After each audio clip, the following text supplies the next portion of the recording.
stay in my seat. Wait for when the curtain drops. Cower with fear in my Imagining all the seat. ways the page turns next. Hold myself close to my light. seat. The thinking. Insane. This is just how it ends. Insane. Was I seen? It goes. Nobody knows where it goes. Nobody knows where it goes. Nobody knows where it goes.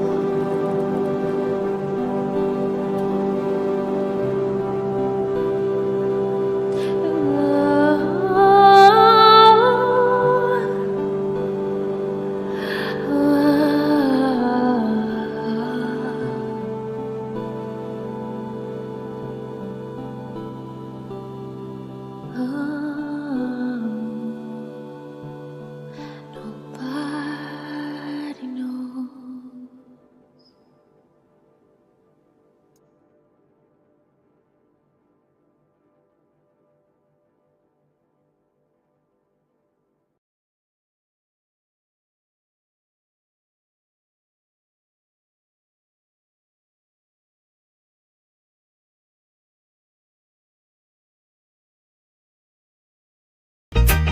Tune in and feel it, the vibe is high.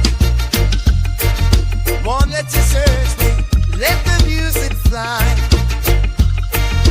Formula herb starts your week on fire. I'm Emmachev, will lift your spirit higher. Formula, formula, every day a new surprise. Radio shows blasting through, taking me to the skies. In your eyes, there's a bright paradise. All I imagine, all my dream, with you now, real life. Our whole world is a garden. I've always dreamt about Eden.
You are listening to Emmachev Radio. All the latest news and breaking headlines, live from your local radio station. This is On the Hour News.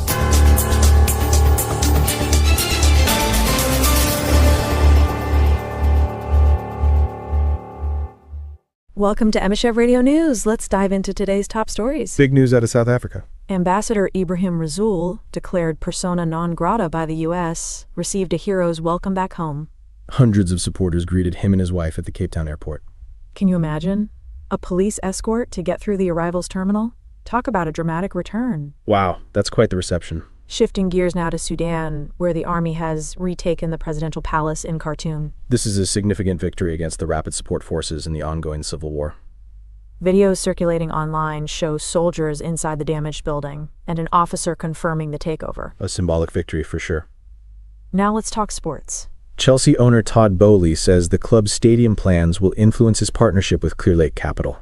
Apparently there's some tension between them, and the future of Stamford Bridge is a major sticking point. Will they expand or move to Earl's Court? It's a billion-dollar question. Big decisions ahead for Chelsea. And finally, in tech news, well, actually, it's more legal news related to tech. Prosecutors are being told to do more to delete images from perpetrators of revenge porn. Seems like there's been a systemic failure to request and issue deletion orders, leaving victims vulnerable. Hopefully this new guidance will change things. Absolutely. It's crucial to protect victims and hold perpetrators accountable. That's all the time we have for today. We in here. I ride tracks to make tracks to get stacks and spit facts, and in fact, slap anyone who stands against that. No click clack, but we can square up on any dead end. My friend, this is only the beginning of the end. Come again, like Miss Hill say. See, this is nothing new. I do this every day. Rhyming in ciphers with my peoples around the way. Yeah, this is what it be till I'm 6 feet in the grave. Rant and rave, misbehave until my chest caves, taking more than what I gave. But that's about to change. Round my range and adjusting my scope. So now people everywhere will get to know that I'm dope. Nope, it's no half stepping over here. Be prepared. Hip hop is what we reppin' here. Be aware, no losses taken here. Yeah, we've been on a tear, gonna be here for years. My people, just so we clear, we in here. Yes, we in here. We in here. We in here. Where we at, baby? We in here. Let 'em know, son. We in here. All my heads, what up? We in here. Everybody stand up. We in here. 1, 2, 4, 5. We in here. Go win, we go hard. Go team, we go far. Spitting like I want the chips in every bar. Bars do not a prison make this my great escape from my fate, but I'm sure not many can relate, cause they imitate the worst of us. Caught us off in hearses, but when it gets real, they peel straight like they divorcing us. You can't see that they forcing us, sporting us, extorting us. Show your work, the math ain't right. It's my retort for this. Support the real and never drop a penny to hypocrisy. Hypocrisy is supposed to be the truth of our society. So it up society, you with it or not, cause the rich gonna get richer whether you're or not. No half stepping here, be prepared. The people what we reppin' here, be aware. Taking losses for years, yeah, they've been on a tear. Stand with me with no fear. My people, just so we clear, we in here. We in here. We in here. Yes, sir. We in here. Y'all hear me? We in Y'all here. Still with me? We in here. All my people, what up? What up? We in here. Everybody stand up. We in here. 1,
favorite radio station for non-stop classics all day long. Good morning, Emmachev.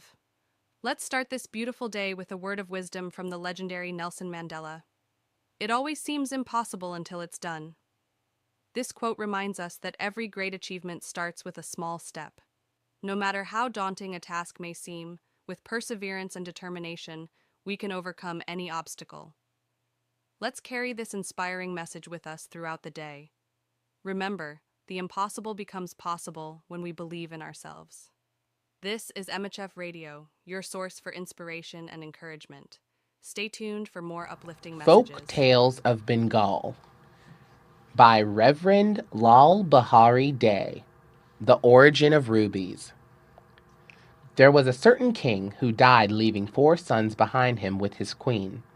The queen was passionately fond of the youngest of the princes. She gave him the best robes, the best horses, the best food, and the best furniture. The other 3 princes became exceedingly jealous of their youngest brother, and, conspiring against him and their mother, made them live in a separate house and took possession of the estate. Owing to overindulgence, the youngest prince had become very willful. He never listened to anyone, not even to his mother, but had his own way in everything. One day he went with his mother to bathe in the river. A large boat was riding there at anchor. None of the boatmen were in it. The prince went into the boat and told his mother to come into it. His mother besought him to get down from the boat, as it did not belong to him. But the prince said, "No, mother, I am not coming down. I mean to go on a voyage, and if you wish to come with me, then delay not, but come up at once, or I shall be off in a trice." The queen besought the prince to do no such thing, but to come down instantly. But the prince gave no heed to what she said, and began to take up the anchor. The queen went up into the boat in great haste, and the moment she was on board, the boat started, and falling into the current passed on swiftly like an arrow. The boat went on and on till it reached the sea. After it had gone many furlongs into the open sea, the boat came near a whirlpool where the prince saw a great many rubies of monstrous size floating on the waters. Such large rubies no one had ever seen, each being in value equal to the wealth of 7 kings. The prince caught hold of 6 of those rubies and put them on board. His mother said, "Darling, don't take up those red balls. They must belong to somebody who has been shipwrecked, and we may be taken up as thieves." At the repeated entreaties of his mother, the prince threw them into the sea, keeping only one tied up in his clothes. The boat then drifted toward the coast, and the queen and the prince arrived at a certain port where they landed. The port where they landed was not a small place. It was a large city, the capital of a great king. Not far from the palace, the queen and her son hired a hut where they lived. As the prince was yet a boy, he was fond of playing at marbles. When the children of the king came out to play on a lawn before the palace, our young prince joined them. He had no marbles, but he played with the ruby which he had in his possession. The ruby was so hard that it broke every taw against which it struck. The daughter of the king, who used to watch the games from a balcony of the palace, was astonished to see a brilliant red ball in the hand of the strange lad, and wanted to take possession of it. She told her father that a boy of the street had an uncommonly bright stone in his possession, which she must have, or else she would starve herself to death. The king ordered his servants to bring to him the lad with that precious stone. When the boy was brought, the king wondered at the largeness and brilliancy of the ruby. He had never seen anything like it. He doubted whether any king of any country in the world possessed so great a treasure. He asked the lad where he had got it. The lad replied that he had got it from the sea. The king offered 1,000 rupees for the ruby, and the lad, not knowing its value, readily parted with it for that sum. He went with the money to his mother, who was not a little frightened, thinking that her son had stolen the money from some rich man's house. She became quiet, however, on being assured that the money was given to him by the king in exchange for the red ball which he had picked up in the sea. The king's daughter, on getting the ruby, put it in her hair, and standing before her pet parrot, said to the bird, "Oh, my darling parrot, don't I look very beautiful with this ruby in my hair?" The parrot replied, "Beautiful? You look quite hideous with it. What princess ever puts only one ruby in her hair? It would be somewhat feasible if you had two at least." Stung with shame at the reproach cast in her teeth by the parrot, the princess went into the grief chamber of the palace and would never eat nor drink. The king was not a little concerned when he heard that his daughter had gone into the grief chamber. He went to her and asked her the cause of her grief. The princess told the king what her pet parrot had said, and added, "Father, if you do not procure for me another ruby like this, I'll put an end to my life by mine own hands." The king was overwhelmed with grief. Where was he to get another ruby like it? He doubted whether another like it could be found in the whole world. He ordered the lad who had sold the ruby to be brought into his presence. "Have you, young man," asked the king, "another ruby like the one you sold me?" The lad replied, "No, I have not got one." "Why? Do you want another?" "I can give you lots if you wish to have them. They are to be found in a whirlpool in the sea, far, far away. I can go and fetch some for you." Amazed at the lad's reply, the king offered rich rewards for procuring only another ruby of the same sort. The lad went home and said to his mother that he must go to the sea again to fetch some rubies for the king. The woman was quite frightened at the idea and begged him not to go, but the lad was resolved on going, and nothing could prevent him from carrying out his purpose. He accordingly went alone on board that same vessel which had brought him and his mother, and set sail. He reached the whirlpool, from near which he had formerly picked up the rubies. This time, however, he determined to go to the exact spot whence the rubies were coming out. He went to the center of the whirlpool, where he saw a gap reaching to the bottom of the ocean. He dived into it, leaving his boat to wheel round the whirlpool. When he reached the bottom of the ocean, he saw there a beautiful place. He went inside. In the central room of the palace there was the god Siva, with his eyes closed, and absorbed apparently in intense meditation. A few feet above Siva's head was a platform, on which lay a young lady of exquisite beauty. The prince went to the platform and saw that the head of the lady was separated from her body. Horrified at the sight, he did not know what to make of it. He saw a stream of blood trickling from the severed head, falling upon the matted head of Siva, and running into the ocean in the form of rubies. After a little, two small rods, one of silver and one of gold, which were lying near the head of the lady, attracted his eyes. As he took up the rods in his hands, the golden rod accidentally fell upon the head, on which the head immediately joined itself to the body, and the lady got up. Astonished at the sight of a human being, the lady asked the prince who he was and how he had got there.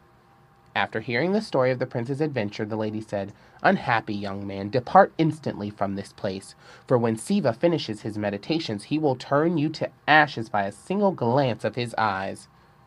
The young man, however, would not go except in her company, as he was over head and ears in love with the beautiful lady.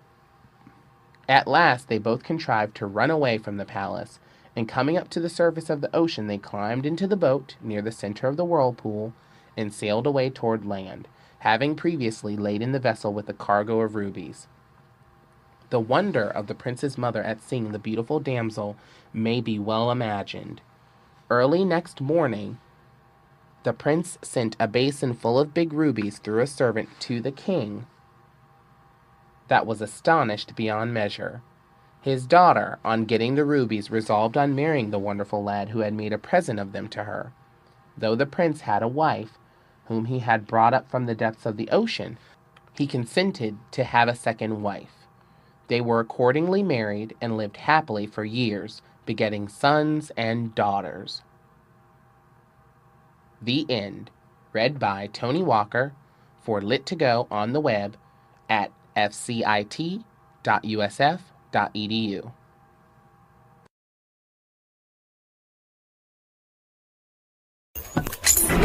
You are listening to Emmachev Radio. Are manual HR processes slowing you down? Do you spend more time on paperwork than on your people? In today's fast-paced world, outdated systems can hold your business back. Introducing Rockeye HRMS, the intelligent solution designed to streamline your HR operations and empower your workforce. From seamless onboarding to insightful performance management, Rockeye HRMS puts everything you need at your fingertips. Experience the power of automation. Rockeye HRMS simplifies recruitment, ensuring you find the best talent faster. Streamline onboarding with digital workflows and eliminate payroll errors with automated processing. Empower your employees with self-service access and gain valuable insights with its comprehensive analytics and reporting tools. Imagine a workplace where HR is efficient, employees are engaged, and managers have the data they need to drive success. Rockeye HRMS reduces administrative burden, improves accuracy, and boosts employee satisfaction. Unlock your workforce potential and focus on what matters most, growing your business. Ready to transform your HR? Rockeye HRMS, your partner in building a better workplace. For more information, send an email to rockeye@emmachev.com.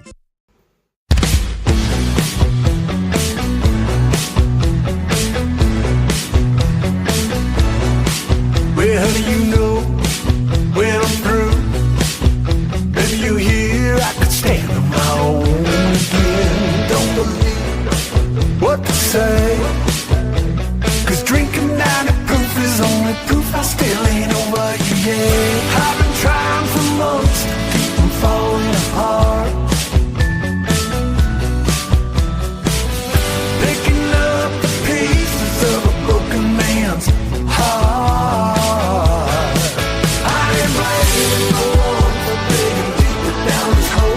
Empty heart and whiskey bottles won't rob me of a soul. Waking up to put one down is killing me. Baby, it's true. Yeah, I'm through. Well, how do you know when I'm through? When you see I clean my chicken side up of the street. Well, I don't care how long it takes, 'cause drinking 90 proof is only proof I still ain't over you yet. I've been hanging out with broken hearts just like me. They say that a time is all that I need to be free. Spending time on my knees, losing you, my big regret. Baby, I'm doing my best, but I can't seem to forget. Wanna prove to myself before the death of me. Maybe when I'm stronger, you'll come back to me. Maybe that I'm sober, my weary soul is set free. Maybe when I see you around, without my whole world crumbling down, I'm flying all away, and I pray that I'm still yours. Baby, you're the cure.